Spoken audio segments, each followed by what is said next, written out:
നമ്മുടെ അച്ഛനല്ലേ കഴക്കൂട്ടത്ത് പോയി അവളെ കണ്ട് ബോധിച്ച് ബുക്ക് ചെയ്തത്. അതിനു മുമ്പ് ഒരു കാര്യം നടന്നു, ഓർമ്മയുണ്ടോ?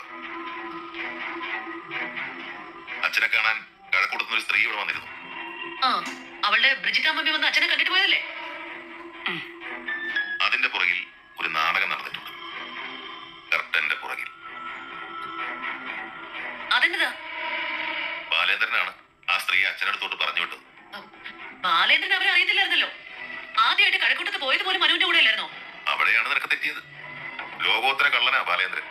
മനു കാണുന്നതിന് മുമ്പ് അവൻ കഴക്കൂട്ടത്ത് പോയി അലീനയെ കണ്ടിട്ടുണ്ട്. അവന്റെ കുരുട്ടുബുദ്ധിയാണ് ബ്രിജിത്താമ്മയെ കൊല്ലപ്പള്ളിക്ക് പറഞ്ഞയച്ചതും അച്ഛനെ സ്വാധീനിച്ച് അലീനയെ കൊല്ലപ്പള്ളിയിൽ എത്തിച്ചതും. ബാലേന്ദ്രൻ എന്തിനാ അങ്ങനെ ചെയ്തു? അലീനയെ ബാലേന്ദ്രൻ എങ്ങനെ അറിയാം? അതല്ലേ ശിവേട്ടൻ പറഞ്ഞോണ്ട് വരുന്നേ. നീ വെറും പൊട്ടിയ വൈജയ്. നിന്നെ ഇത്രയും കാലം ബാലേന്ദ്രൻ പറ്റിക്കുമായിരുന്നു. എന്നെ ചതി അവൻ നിന്നോട് ചെയ്തതെന്ന് നിനക്ക് അറിയാമോ? എന്നതാണെന്ന് പറ. എന്നെ ഇടിങ്ങനെ പറിക്കല്ലേ. ബാലേന്ദ്രന്റെ സ്വന്തം മോള അലീന. ബാലേന്ദ്രന്റെ മകളോ? ആണെന്നേ, സ്വന്തം മകൾ.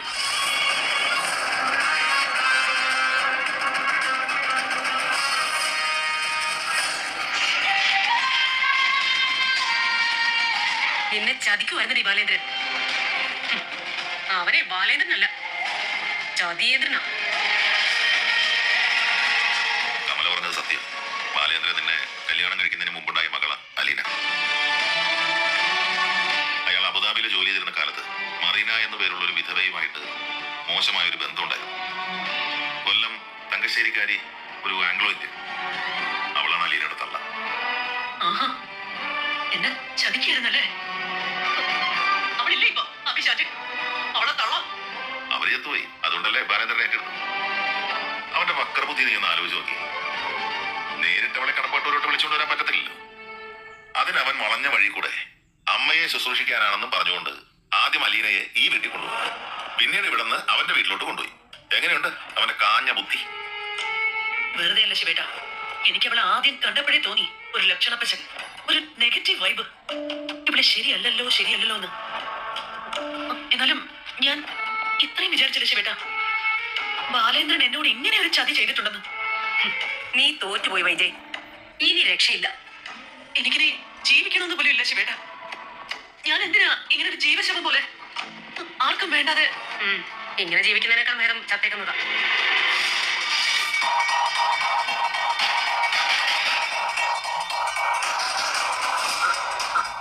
അല്ല, പറഞ്ഞതേ ഉള്ളൂ, ചെയ്യണമെന്നില്ല.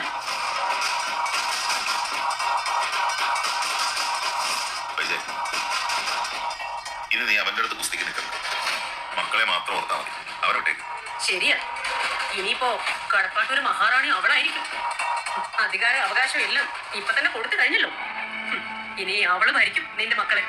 അവളുടെ ഇഷ്ടം എന്താണോ അതേ ഇനി അവളെ നടക്കാൻ പോകുന്നുള്ളൂ.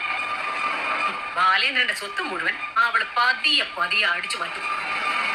നിന്റെ മക്കൾക്ക് ആ വീട്ടില് വേലക്കാരുടെ സ്ഥാനമായിരിക്കും. എന്നതായാലും കൊള്ളാം.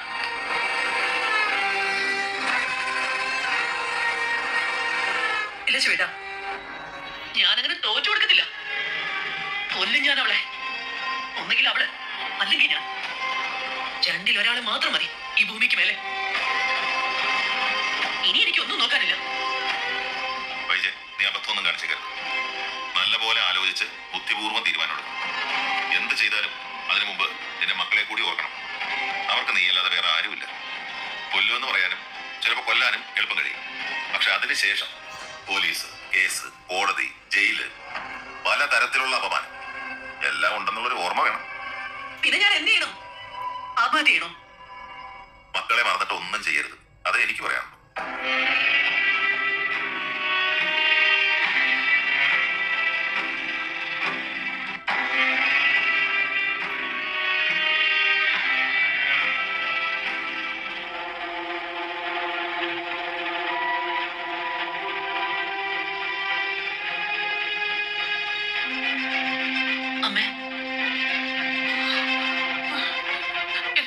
ഞാൻ എന്തൊക്കെയാ കേൾക്കുന്നത്?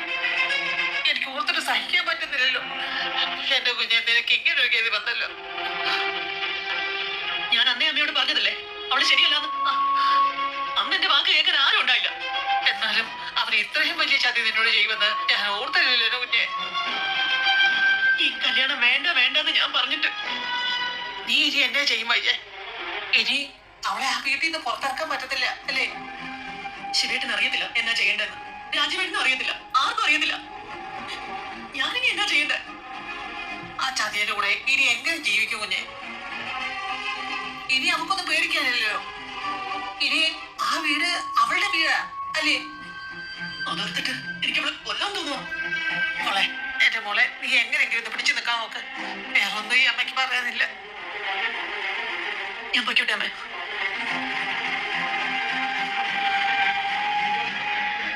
ഈശ്വര കാത്തോളേ.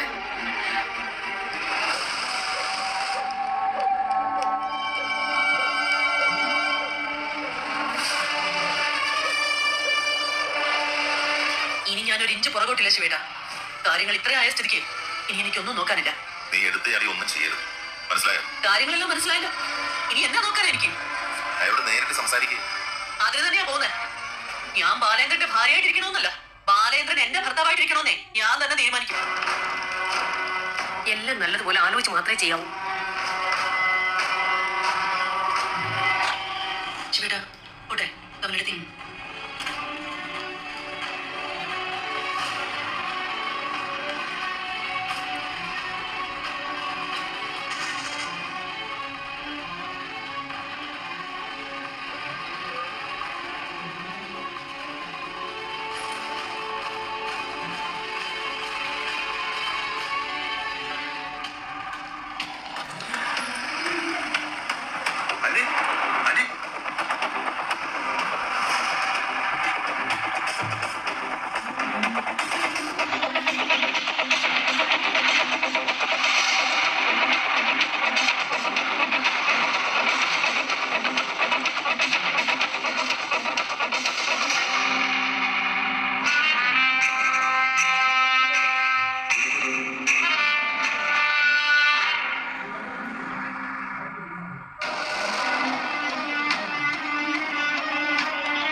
എന്നെ ചതി അവൻ നിന്നോട് ചെയ്തതെന്ന് നിനക്ക് അറിയാവോ?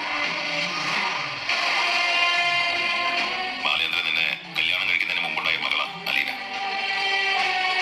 കൊല്ലം തങ്കശ്ശേരിക്കാരി, ഒരു ആംഗ്ലോ ഇന്ത്യൻ. അവളാണ് അലീനയുടെ തള്ള. ഇനിയിപ്പോ കടപ്പാട്ടൂര് മഹാറാണി അവളായിരിക്കും. അധികാര അവകാശം എല്ലാം ഇപ്പൊ തന്നെ കൊടുത്തു കഴിഞ്ഞല്ലോ. ഇനി അവള് ഭരിക്കും നിന്റെ മക്കളെ. ഇങ്ങനെ ജീവിക്കുന്നതിനേക്കാൾ നേരം ചത്തേക്കുന്നതാ.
ബാലേന്ദ്രനില്ലേ ഇവിടെ?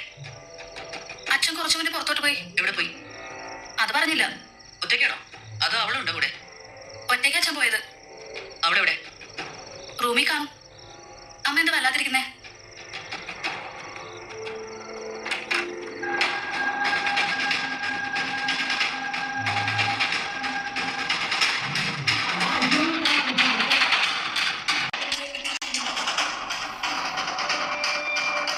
നീ എന്തിനാണ് ഈ വീട്ടിലോട്ട് കയറി വന്ന അന്ന് മുതൽ ഇത്രയും നാട് ഇങ്ങനെ നാടകം കളിച്ചത്? ഞാൻ എന്ത് നാടകം കളിച്ചു? നീ ഓർഫനേജിൽ വളർന്നു, അച്ഛനും അമ്മയും ആരാണെന്ന് അറിയില്ല എന്തൊക്കെയല്ലേ പറഞ്ഞോണ്ടിരുന്നെ? അറിയില്ലാന്ന് ഞാൻ ആരോടും പറഞ്ഞിട്ടില്ല. നിനക്കറിയാണോ നിന്റെ തന്ത ആരാണെന്ന്? ഇല്ല. ഇന്നലെയാണോ അറിഞ്ഞത്? അച്ഛൻ അറിയാതിരിക്കും, എന്നോട് പറഞ്ഞില്ല. നീ ഇവിടെ വരുന്നതിന് മുമ്പ് ബാലേന്ദ്രനെ കണ്ടിട്ടേ ഇല്ല. ഒരു തവണ സ്നേഹനികേതനത്തിന് വന്നപ്പോ കണ്ടായിരുന്നു. അത് നിന്നെ കൂട്ടിക്കൊണ്ടുവരാൻ വന്നപ്പോഴല്ലേ? ആ അതെ. അതിനു മുമ്പ് നീ കണ്ടിട്ടേ ഇല്ലടി. ഇല്ല. മുഖത്ത് നോക്കി കള്ളം പറയുന്നോടി. കണ്ടിട്ടുണ്ടെങ്കിൽ കണ്ടിട്ടുണ്ടെന്ന് പറയാനുള്ള ധൈര്യം എനിക്കുണ്ട്. ബാലേന്ദ്രന്റെ ഫോട്ടോ പോലും നീ കണ്ടിട്ടേ ഇല്ല. ഇല്ല. നീ ബാലേന്ദ്രന്റെ മോള് തന്നെയാണോ? ജനിച്ചു പോയി എന്നൊരു തെറ്റ് ഞാൻ ചെയ്തിട്ടുള്ളൂ മാഡം. വാസ്തവത്തില് അത് എന്റെ കുറ്റമല്ല, ജനിപ്പിച്ചവരുടെ. ഞാൻ ഏതെങ്കിലും കുടുംബത്തിലാണ് ജനിച്ചതെങ്കിൽ ആ കുടുംബത്തിലെ അപ്പനും അമ്മയും എന്റേതാണെന്ന് പറയായിരുന്നു. ഇതിപ്പോ എനിക്ക് ഓർമ്മ വെച്ചത് ഓർഫനേജില്. എന്റെ അച്ഛനാര് അമ്മയാരെന്നൊക്കെ ചോദിച്ചാ ഞാൻ എങ്ങനെ പറയും? ആരെങ്കിലും പറഞ്ഞു തന്നുള്ള അറിവല്ലേ എനിക്കുള്ളൂ. അത് സത്യമാണെന്ന് ഞാൻ എങ്ങനെ തെളിയിക്കും? നീ ഒന്നും കാണാതെ ഇത്രയും നാൾ ഈ വീട്ടിൽ അള്ളി പിടിച്ച് നിൽക്കത്തില്ലെന്നേ എനിക്ക് ഉറപ്പാ. നീ പലതവണ അർത്ഥം വെച്ച് സംസാരിച്ചിട്ടുണ്ട്. സ്വന്തം വീടാണ്, സ്വന്തം കൂടപ്പറപ്പുകളാണ്, സ്വന്തം മോളെ പോലെയാണെന്നൊക്കെ. അപ്പോഴൊന്നും എനിക്ക് അത്ര മനസ്സിലായില്ല. ഇപ്പൊ എനിക്ക് പിടികിട്ടി നീ എന്തുകൊണ്ടാ അങ്ങനെയൊക്കെ പറഞ്ഞതെന്ന്. നിനക്കറിയായിരുന്നു. എന്നിട്ട് കല്ല് വെച്ച നുണ തട്ടിവിടുന്നു. എന്റെ കൈവശം തെളിവൊന്നുമില്ല വിശ്വസിപ്പിക്കാൻ. നിന്റെ തന്തയ്ക്ക് ഇത് ആദ്യമേ തന്നെ പറയായിരുന്നു. വൈജയന്തി ഒഴിഞ്ഞു പോയനെ വല്ലോണമാരുടെയും കൂടെ. ഓ, എനിക്ക് ഓർത്തിട്ട് തന്നെ അറക്കിയ. മാഡത്തിന് അത്ര അറക്കേണ്ട കാര്യമൊന്നുമില്ല. അതും ഞാൻ സൂചിപ്പിച്ചിട്ടുണ്ടല്ലോ. നീ എന്തോന്നാടി സൂചിപ്പിച്ചത്? അവനവന്റെ മനസ്സിലോട്ട് തന്നെ തിരിഞ്ഞു നോക്കിയാൽ മതി. കാണാം, അറിയാം. പിന്നെന്തിനാ പറയുന്നേ? ഞാനും എന്റെ മക്കളും അനുഭവിക്കുന്ന സമ്പത്തും സൗകര്യവും നിനക്ക് കിട്ടുമെന്ന് നീ സ്വപ്നത്തെ പോലും വിചാരിക്കണ്ട. എനിക്ക് വേണ്ട മാഡം.